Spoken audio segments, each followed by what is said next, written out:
This is the Pete and Sebastian Show with Pete Corielli and Sebastian Maniscalco. Pete and Sebastian Show. We are back. Sebastian Maniscalco, bro. What's up? What is up, man? I've been working, man. Long days. Beautiful. I mean, I'm not complaining. Don't get me wrong. 11 months on the sidelines, and it either rains or it's a drought. There's no in between here, man. You're not working or you're full bore. Yeah. And we're full bore right now. That's good. That's a good place to be. Making the Discovery Plus / Food Network show. Right? Yeah. So are you tapped into the news here? I'm really not. I've actually done mostly a tap out, but I am looking forward to a little Tucker Carlson tonight. It's been a while. Got to dip a toe again. He's my boy. He's so good, man. The way he speaks and stuff, I really dig. He's entertained. The entertainment of his jib of his vibe, or whatever they say. He always looks very like like when the other person's talking and they do that split screen. He's always like, you could like, his thoughts are all over his face, right? Yeah. That's because he's thinking, man. I mean, 90% of what this guy says, I come in, I tell Jackie, this is what he said. I go, it makes sense. It makes total sense. Then, you ever do this when you start to like somebody and you actually go that extra step where you do a Google on them? Like, where does this fucking guy live? What's your story? You got kids? Oh, it's getting personal. And then, you ever read something that makes you like him more? Apparently, Tucker Carlson's a nicotine gum chewer, and he gets it in bulk from Australia. So then I did a Google to see if I can get my nicotine from Australia, and nothing came up. I don't even know whose strings he's pulling to get this. I still got to go to Walmart. Every week, the lady's looking at me like, you're not over the cigarettes yet? I'm like, this is it, lady. This is my life. Oh, God. So, yeah. But no, I took a while. I took kind of like got off social media. I kind of took your advice. And from the February 1st for over 2 weeks, I didn't look at the news at all, And it is, everybody said it 20 times over, but you really do feel better, And what you really find is you realize how often, it's like when you quit smoking, you realize how often you read the news, Yeah. Wife runs into Aldi's for a head of lettuce, and I'm fucking Googling, the New York Post to see what happened in the past 10 minutes. Yeah, it's amazing what it does, man. It really clears up the mind, frees up the spirit. Yeah, so listen, I don't know where we're going to go with that, but I just had to put that out there. Number two, Serafina's got a little fever, and she's got some stomach problems, right? Now, right away, I'm like, this is it. She was COVID tested yesterday because of the TV show. We're testing everybody in the house. And then we just took her to the doctor, tested her for the flu and COVID again, still nothing.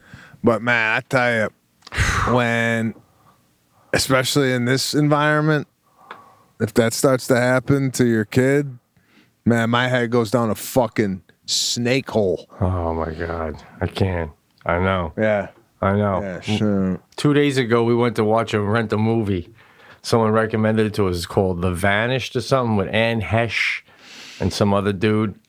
And they got a 7-year-old daughter, which, we can relate, our kids, They go camping. Anne Hesh goes to get some candy from the camping office.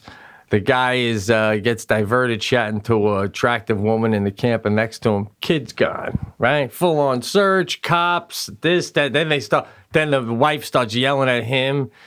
how did you lose her? And he's like, she was in the camper crying. You're going to blame me? And I'm looking at Jackie like, yeah, this is a fantastic Saturday night. Let's make a movie about a kid just about the same age as your kid getting kidnapped and abducted. That's fun. Why? How do these movies even get made? People dying of cancer? Who the fuck needs to rent this shit? You know what I mean? I need happy, perky, or else all-out gun violence. You know what I mean? It's fucking real life shit. You know? Yeah.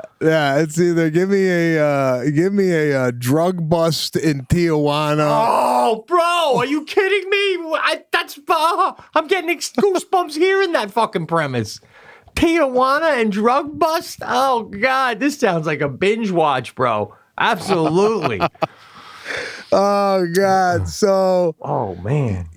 Yeah. So yeah, we're working through that right now. We got, what else was I gonna fucking tell you, man? Sorry, man. Sorry.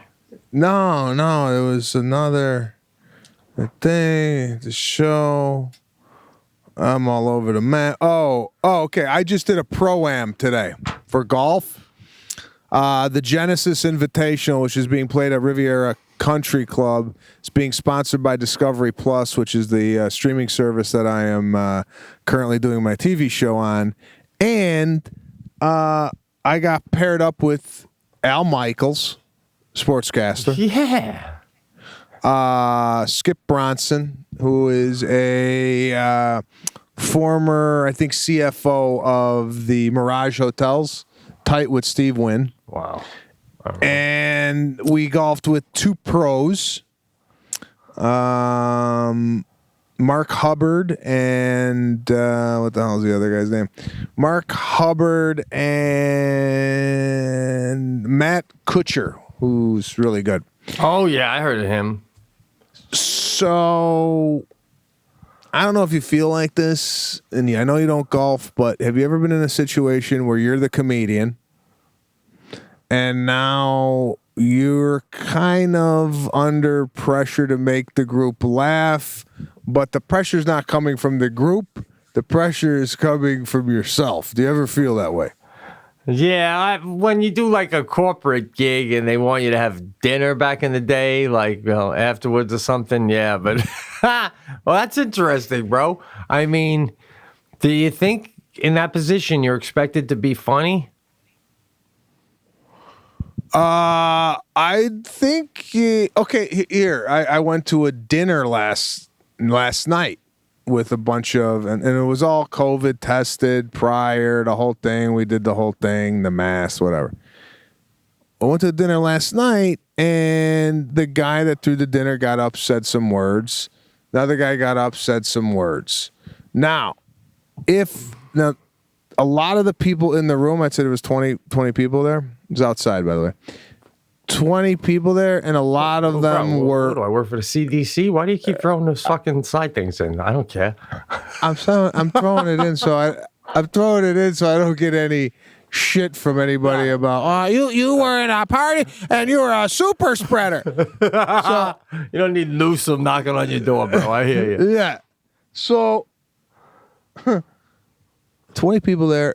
3 people gave a speech. Now, I felt like I was kind of getting looked at like, is the comedian going to say something? Because do you feel, again, when you're in a group of people and people are standing up thanking the host, that the comedian should get up and make people laugh? Or do you just shut your mouth and you sit down until the salad's served?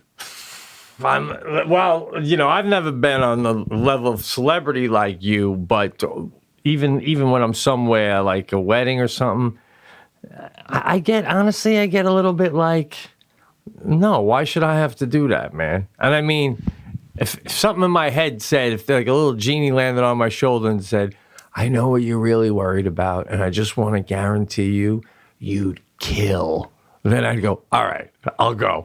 But you know what I mean? I don't want to do it and then not get laughs and go, fuck this and fuck you people. I didn't want to go up there in the first place. You know what I'm saying? So I've been in situations where people are giving the speech and I'm sitting there going, give me the mic. Right? Like, yeah. this guy's making the room fall asleep. But last night, I was actually in a position where I'm like, I don't know if I could top what these guys just said. Oh, right. See? Yeah. Come on, man. No, I'm just saying, like, they kind of all knew one another. So they had some inside jokes and whatnot. So that, they were laughing at that. So I couldn't really compete with the kind of familiarity they had with one another. So I'm just like, there's no way I'm getting up. And this is all in my head. Who knows? If I would have gotten up to say something, they might have turned and go, the fuck is the clown doing? Yeah, right? No, come on.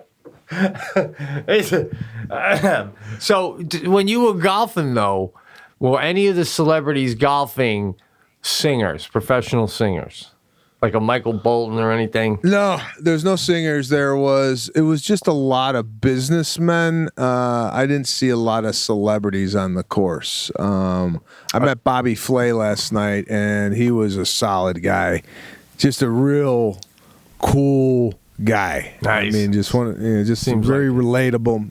Kind of grew up the same way. That's why he's the king of Food Network, bro. I mean, come on. What are you kidding me? The king. So, met him last night. But playing with the guys today, it's so weird to play with Al Michaels because his voice is so distinct and it's burned in my head throughout the years with so many memories of sporting events. Oh, I know. If I was golfing with him, I'd almost be like, Al, would you mind just for one hole commentating about me as if you're in a booth?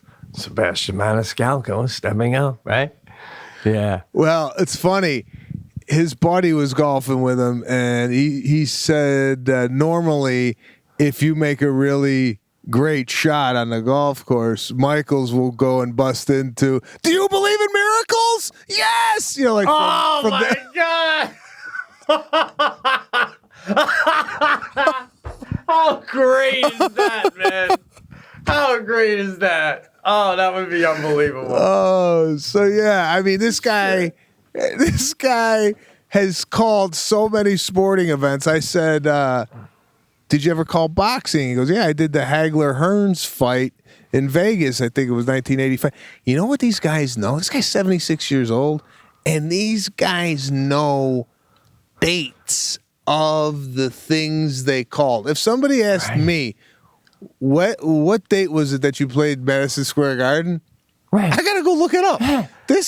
These guys are rattling off October 19th, 1988, Candlestick Park. I'm like, Jesus Christ, this guy loves does that come to us when we get older? Because I don't get, even when they go like, oh man, when I was going to Iowa State back in '87, I'm like, when did I go to? I don't even know when I was in there. I mean, months, right to the month, Oh God, it was a cold December in '95. I'll never forget. I just say one time. One time I was here, one time I was there. 2004 and 2008 are the same year for me. That's it. That's it. I mean, these guys are like, oh, yeah, no, that was back in 91, late half of October. I remember it was a cold night. I'm like, God damn, I don't even remember the temperature 2 days ago. This guy remembers the cold night in October 38 years ago. Insane. It's insane, man. I mean, watch this. All you got to do is go, one time I was calling the Hearns-Hagler fight. Oh, we're in it. You got starting out like you're writing a fucking diary with a feathered pen, guy? Holy shit. God. Oh, shit. So pretty cool, man, all those people. Yeah, it is. It was really cool to kind of hear the stories. And, of course, anytime I meet guys like that, I want to see if they've ever met Sinatra, right? So I ask Al Michael, they go, you ever meet Sinatra? He goes, yeah, at a restaurant in New York City. And again, it's 1991. Hey, this guy's...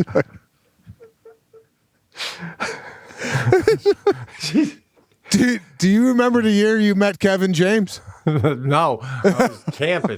One time I was camping and the phone rang. Yeah, exactly, I love how, though, when you ask all these famous older people that you come across, if they ever met Sinatra, they don't even blink. They answer you like they know where they were when Kennedy got shot. You know what I mean? It's unbelievable. Oh, do I remember? Oh, it was a dewy Sunday morning, about 11 a.m. I was going for lox and bagels. You know, shit. It's such a moment for them. He goes, I was at a restaurant in New York City. I was going to the bathroom. I walked by Frank Sinatra's table to go to the restroom, and he goes, "You're good." Like,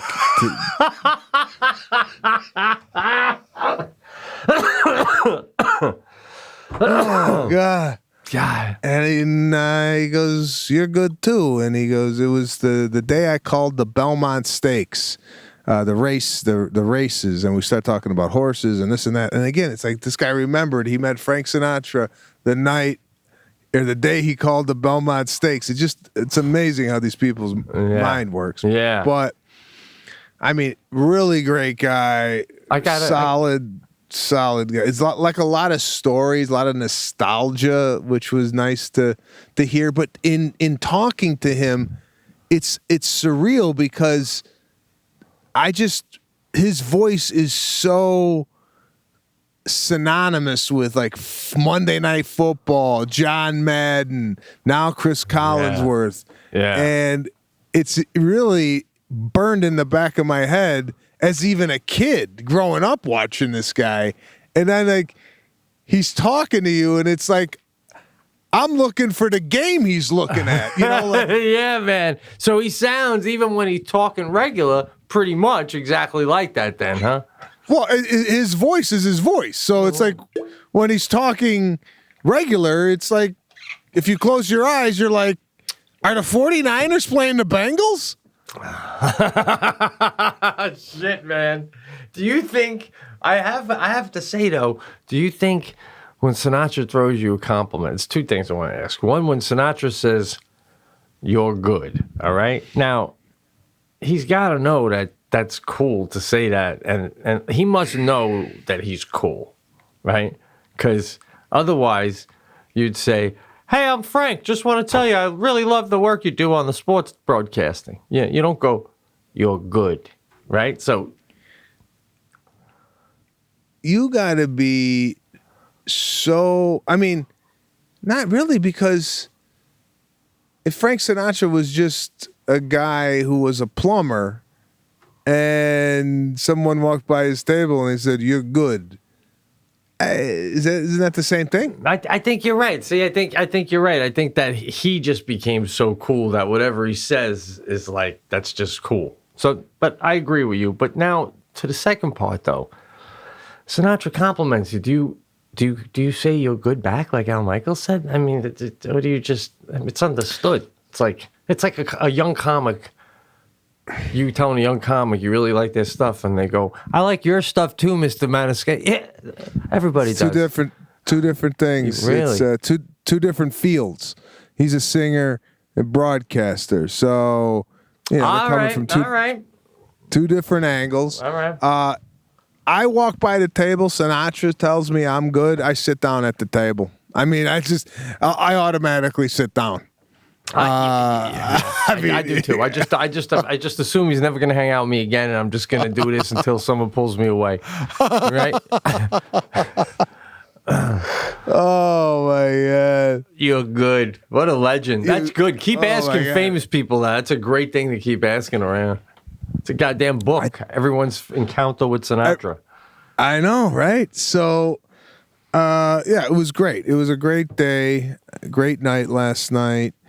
Sounds like it. I'm going through my list of notes here because I've been burning through.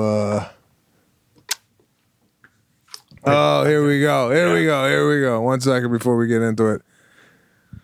Now I'm doing a TV show. I had to get Botox in my armpits because when I do TV, I start to sweat through the clothes. Right. Yeah. Now, I've had Botox in the past, last 7 to 8 years, right? I've had Botox. I went to this new doctor. It's like really good dermatologist. I go in. He looks at me and I said, as long as I'm here, can you do a once over on the skin to see if I got any cancerous spots or what have you? He goes, take your socks off. I said, what? Now I'm in my underwear with the smock on. Yeah. He goes, take your socks off. Starts looking at my feet. The bottom of my feet, my heel. I go, what's going on with the feet? He goes, you could have something on the bottom of your foot, kill you. That's exactly the way he says it, right? No. Right away, I love this guy. Yeah. Yeah? Doesn't sugarcoat nothing. I'm looking at the bottom of your feet. You get a death. He goes, the foot, the genital area, your eyes, and your scalp are places that skin disease often happens where people don't catch it. So when you go to the dentist, have them look in your mouth. Your hairdresser, have them look at your scalp. You know, like look at your feet every once in a while. Look at your genital area, see what's going on. Well, you remember last cast? I can't ask my doctor to look at my feet. That's an extra $70.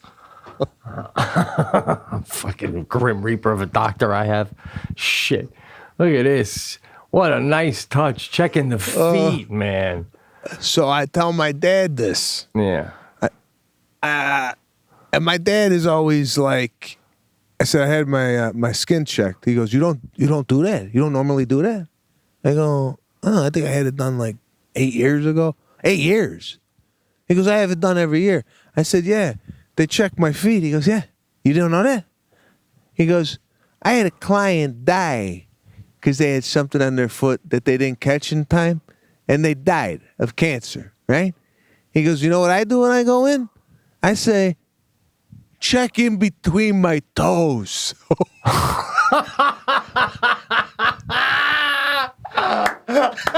Oh, shit. I love it, bro. This show is like you said, man. It's more than a show. Fucking shit, life show about life. Oh my God, my thing is tangled up. Your dad's saving lives, man. I'll wait till you fix that. It's killing my ears. Sorry about that. It's all right. So what the hell? What the hell did his client have on his foot, your dad? Like what are you looking for? I think I don't exactly know. It was melanoma or what the hell it was, but it was a cancerous. Does your dad check his own feet from time? Does he say like, and you should look at your own feet from time to time when you get into bed or something? Yeah, no, he does like a full scan of what the hell's going on with his body every once in a while. And then when he goes into the dermatologist, even the dermatologist looked at him and said, what? He goes, in between my toes to see if there's anything there. Like, my feet have socks on them 19 hours out of a day. Right? I mean, right up to the minute I go to bed. Are you airing them out during the day? I should, man. They are locked up.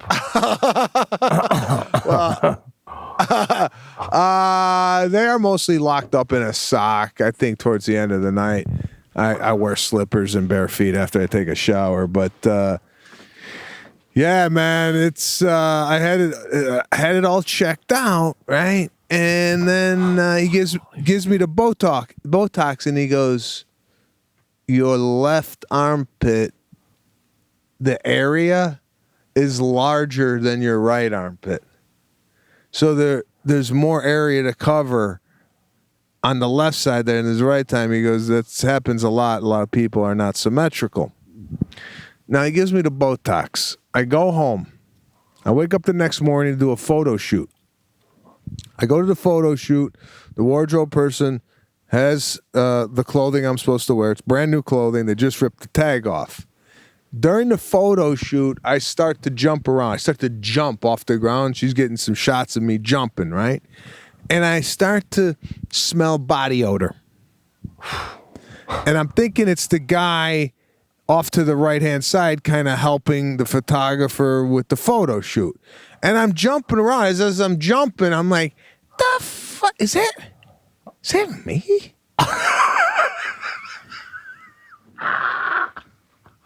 No. I don't get BO. Never have. Right. When I sweat, I don't. There's no odor to it at all. Okay. All right. So, sure enough, I go take a whiff, and I stink like an old man who just ran 4.5 miles on the treadmill. Oh shit. So I go to the group, and there's about 25 people at this photo shoot. I go, I just got to tell you something. I smell like B.O. right now. I go, I think it's the shirt. I think what happened was somebody bought the shirt, returned it, right? They wore it out, they returned it, and now I'm smelling like their BO. Right? Well, is it from wardrobe? It's from wardrobe. They bought it. It's brand new. It was. They bought. Okay. I feel like Justin Timberlake made it a video in that for another gig they had and put it back in the wardrobe. Never, I mean, whatever happened, somebody else wore it before I got into it. Yeah. That's what I'm going with. But then I'm thinking, is it the Botox where the sweating has stopped, but now it's got to come out somehow, and it's coming out in odor? So the next day I do about 4 miles on the treadmill. No stench at all. So it ain't the Botox. all right. It's the shirt. Somebody wore the shirt. And I got to tell you, I don't know if you've ever... B.O. is such a distinct smell. And it smells similar on a lot of people, doesn't it? Yeah. Oh God. Yeah. It's the same. It's pungent. It's the only smell when I smell on somebody, I get mad at them.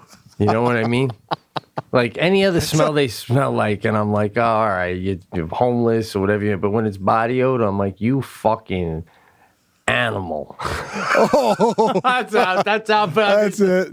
That's it. That's it. 38, 25. 38, 25. I'm writing it down. I couldn't resist though.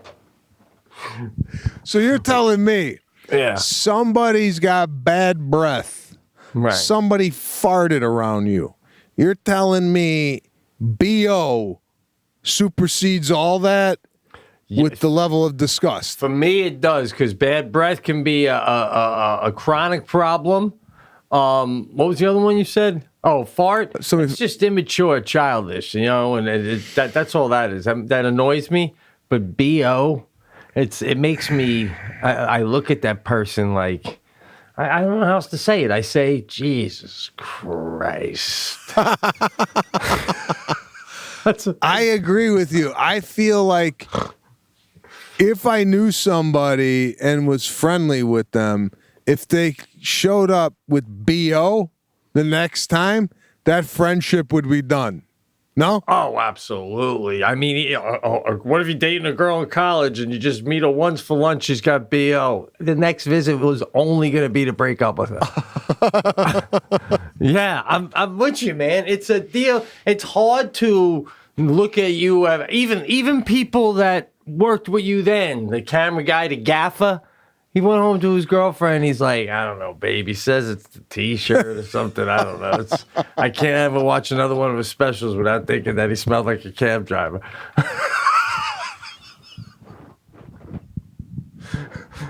BO is so offensive.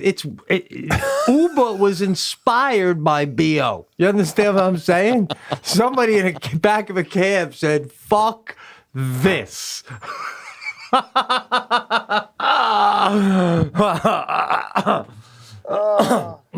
that's how I feel. I'm right there with you. By the way, as we get older, dude, like I'm getting some work done now in the kitchen. A lot of work. Guy knocked out a wall. Same guy who did my bathroom. Does great work. And he had a few other men with him to put up his big header the other day. Big job. So, you tell him what a bathroom is, blah, blah, blah. I'm working down in my office thing here under the stairs. I hear one of the men go in the bathroom, and, you hear the urine hitting the bowl for like a solid minute and a half, and I'm just dying on the inside that a man I don't know's piss is hitting the inside of my toilet bowl. It's just, I went up to Jack afterwards. Like, Jack, I heard his piss hitting the bowl. I just wanted to burn the bathroom. And she goes, it's just piss. I go, of an unknown man. What's wrong with me? But right, bro? I mean, like, shit. I wish I had the kind of money that even if a guy was coming over to, like, you know, do hang a picture, I'd rent a porta potty just in case he had to fucking piss. And those guys piss. Construction workers, their piss is like a heavy. It's like a fire hose. It's never like a deep. It's deep. It hits hard. It's like they obviously, because they make a 7 o'clock stop for the tallest coffee you can get at fucking Dunkin' Donuts, and that's all going right into your bowl right there. Now, if you were getting your taxes done and your accountant needed to take a piss, that's I feel like I wouldn't even hear it.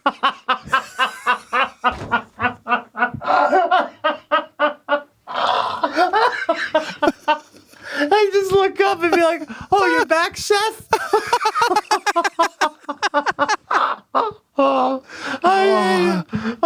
Shit. I wasn't even there. Yeah, man. Oh God. This was a carpenter's piss, without a doubt, man. You know.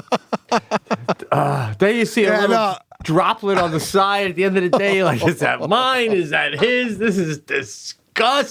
I agree. I feel like after they go in there, you immediately have to go in there and disinfect the entire area because it's so heavy and it's so forceful. I feel like shit's flying out of the toilet left and right. Oh, yeah. You know? Particles are everywhere, bro. That's how the people die from the foot thing we were talking about 20 minutes earlier. You let a stranger piss in your fucking bathroom, you don't clean it up, you step on something, you're done.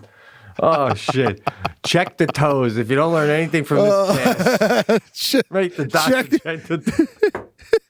check in between your feet tonight just to make sure you don't got anything. Believe me, we're saving lives on this cast. By the way, I know we're wrapping up soon, so I wanted to do a quick ask here. Especially where I live, summer, winter, we get a lot of dryness here. I literally bought... Well, Sadie had it, and I took it. She let me have it. But a back scratcher that extends like an antenna with a little hand on the end, and I keep it on my desk. And when I'm writing, I can't tell you how many times I get itchy, and I'm like, oh, nice, right? So the other day, we were going away for a whole day of skiing and shit, and I started to grab it, and Jackie's like, what are you doing? I was going to bring my back scratcher on the road. Because I was going to have my ski jacket on in the Tahoe, and if I had an itch in the back of my coat, it's like, bro, it's one of those things where you don't bring a back scratcher, but when you need it and you have it, you're like, oh, God. So my question is that white trash to you think? Here's my take on the scratch. Wow. Often I get a scratch on my back. I tell Lana, scratch my back, and she'll just kind of rub it. Like I need the nails in the back, right? Yeah. Well, she never wants to give me the nail thing. She just kind of rubs it.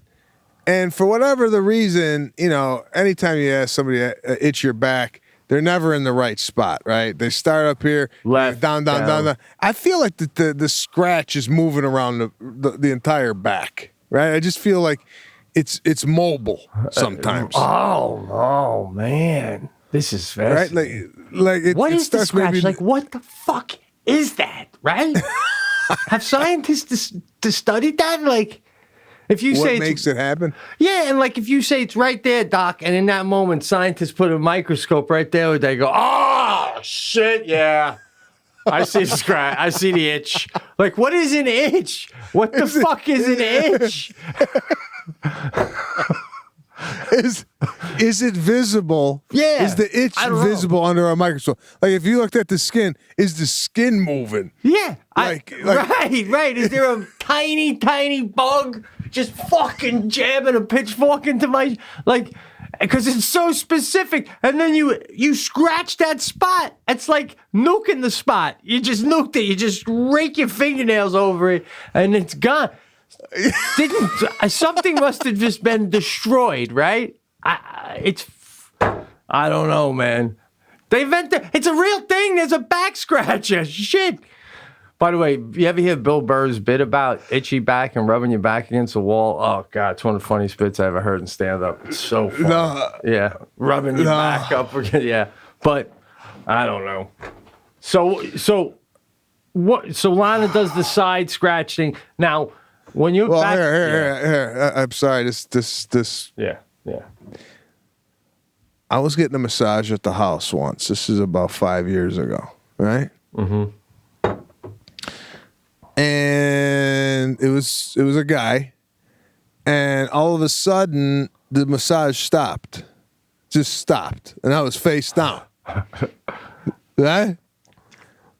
And it was like too long for like to get cream or whatever. It was like a long pause. I pulled myself out of the donut, and the masseuse is up against my bathroom like door frame, itching his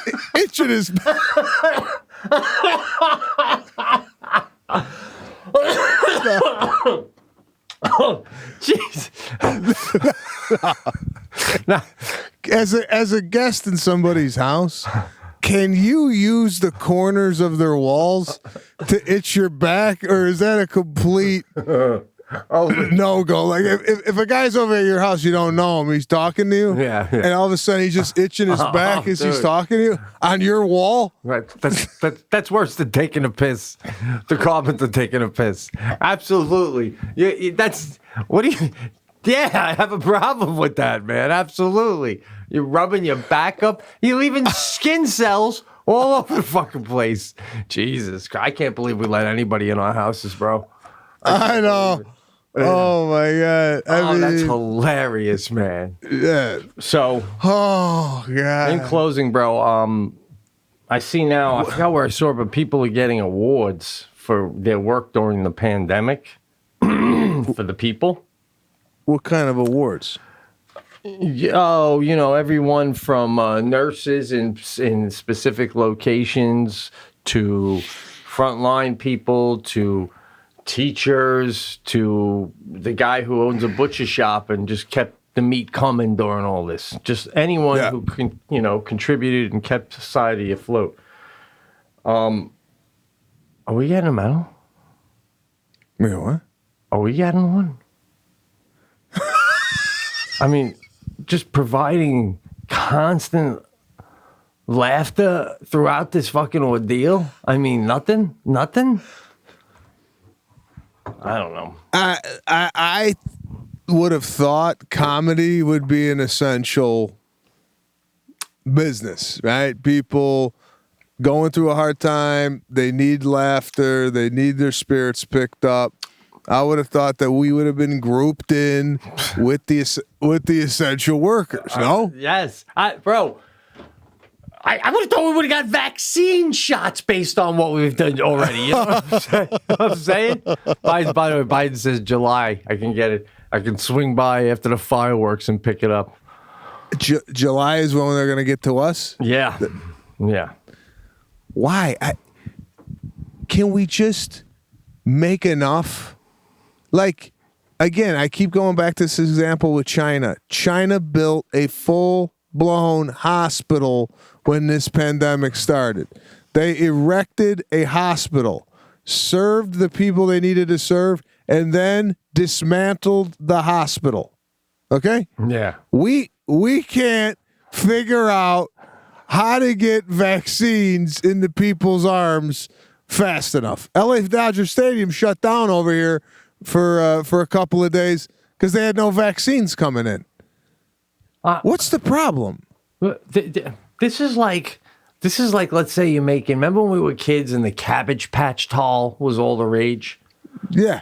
Okay, when you couldn't get one, the reporters went to the factory And they talk to the guy who ran the factory, and they go, "Where are the fucking dolls? You know, why aren't you making more dolls?" And then the factory guy showed the thing, and he's like, "Look at the fucking heads and the arms we're going. No one's sleeping with me."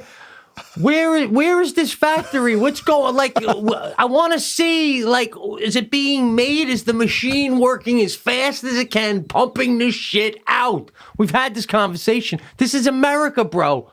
I mean, you could get everyone in this country a fucking Slurpee by now if you wanted to, right? I know, man. I don't know what the problem is. Just get it out. Make it abundant in abundance. Get another facility open. Just get it out there. There shouldn't. Everybody that should have it, the front line, the old people, all those people by now should be in. Done. And they're not. Yeah. My dad just got it last week. So I don't know, man. It's just one of these things. One of these things where I think it's turning the corner here. I think we're seeing light at the end of the tunnel.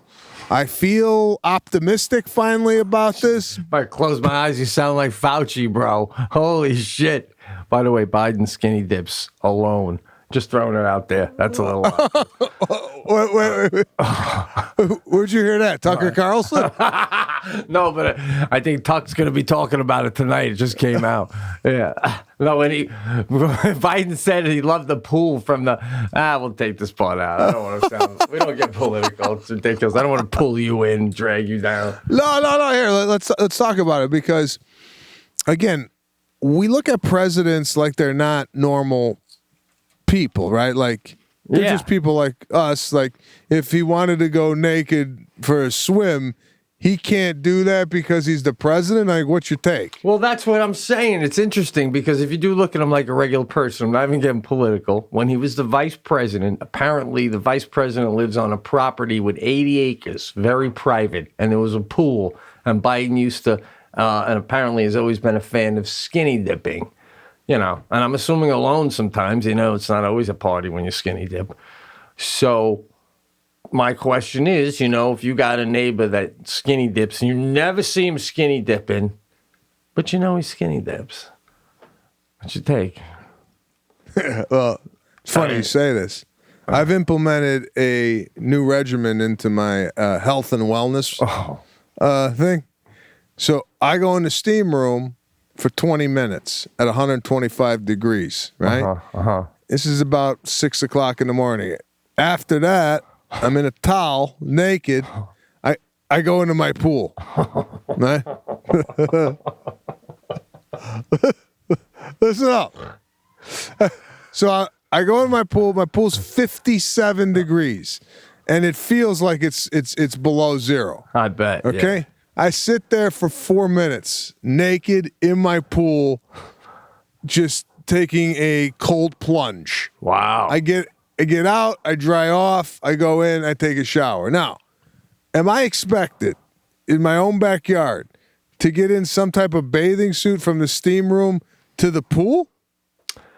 I got to get back to you on the next cast with all this finances to all this. This is too much to take in. I mean, what is this? Tom Cruise regiment you got going on? Sun's not even up yet. You've already steamed, swam, and showered. Holy shit! You I ready to out. go, bro? Yeah, worked out, steamed, cold plunge, shower, or is it the fact that you now know that I'm naked in a pool in the morning that really kind of goes, oh, wow, that ain't a good sight? You know, like, is that where your head goes? What's bothering me is everything you're saying makes total sense, and I'm trying to make fun of Biden because I'm not a fan. So like, if this was Tucker Carlson and you were my guest, the minute you said, oh, I skinny dip too, I'd go, all right, take care. You'll never fuck. Go to CNN, guy. Beat it. All right. So now you're making what Biden does sound cool. Listen. So it is. I guess it's okay. It's okay. It sounds cool. Yeah. Well, now I see it that way. And yes, if my president is going in, doing a steam, and then doing a quick dip in the pool naked because he's not going to throw on trunks for 2 seconds, unfortunately, I get it now. Unfortunately. Well, skinny dip is a whole different connotation to me. Yeah. Skinny dip is 7:00 at night. Hey, I'm going to take my clothes off in the kitchen and run into the pool. Well, listen, by skinny dipping, I just mean anything you would do in a pool with your trunks on, you're doing them with your birthday suit on. So I'm not saying we all got to turn into the tooth fairy. Pirouette into the pool.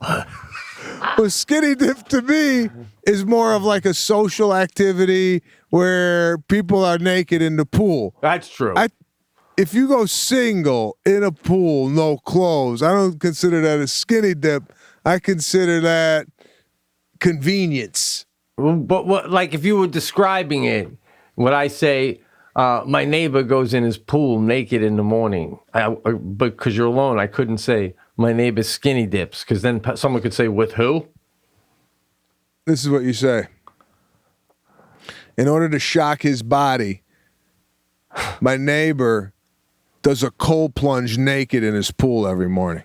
Well, Biden ain't doing that at 80 years old. Have a heart attack. Well, Biden being 76 years old, I think the look of that. I made him 80, guy. Well, make him 80. He's 80. No, I'm only kidding. I thought he was 80. He's 76? All right, that's good too. He's 76. He goes into the pool, or 77, whatever he is. Yeah. The visual of Biden going into a pool naked is a little. Not if he's wearing the shades. Not if he's wearing the shades. He's naked with shades, it's a whole different look. That's it. Even Putin wouldn't want to mess with a guy like that. Biden naked with those shades on, with the aviators. Listen, folks, I'm just kidding. Whoever's president, I would make fun of some of these physical things. So don't turn it into anything beyond that. Right. Yeah, don't worry about it. It's a comedy show. It's a comedy show. All right.